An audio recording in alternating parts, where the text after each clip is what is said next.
টাঙ্গাইলের ঐতিহ্যবাহী একটি খাবার হচ্ছে চাপড়ি পিঠা। এই চাপড়ি খেতে যেমন সুস্বাদু তেমনি মজাদার। আসসালামু আলাইকুম, কেমন আছেন সবাই? তো আমি গিয়েছিলাম টাঙ্গাইলের পার্ক বাজার এলাকায়, সেখানে চাপড়ি পিঠা বানানো হয়।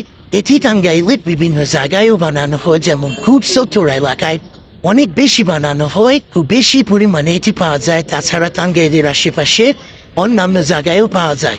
তো পার্ক বাজারে যেহেতু আমি এসেছি বিভিন্ন জিনিস কেনাকাটা করতে, তো আমি ভাবলাম এখানে তো যেই ভাবা সেই কাজ, আমি কিছু চাপড়ি পিঠার কিনে নিলাম খাওয়ার জন্য।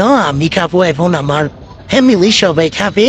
তো এটি খেতে মূলত আলু ভর্তা এবং মরিচ ভর্তা দিয়ে খেতে খুবই ভালো লাগে, খুবই সুস্বাদু লাগে। এটি বানাতে লাগে হচ্ছে সুজি, আটা, হলুদ, পরিমাণ মতো কালো জিরা, পরিমাণ মতো এবং স্বাদ মতো লবণ এবং পানি অ্যাড করে এই চাপড়ি পিঠা ভাজা হয়। মূলত সকাল থেকে সন্ধ্যা পর্যন্ত এই চাপড়ি পিঠা ভাজা হয় এবং বিভিন্ন শ্রেণী পেশার মানুষ এখানে খেতে আসে। আজ এ পর্যন্ত, ভালো থাকবেন সবাই, সুস্থ থাকবেন সবাই।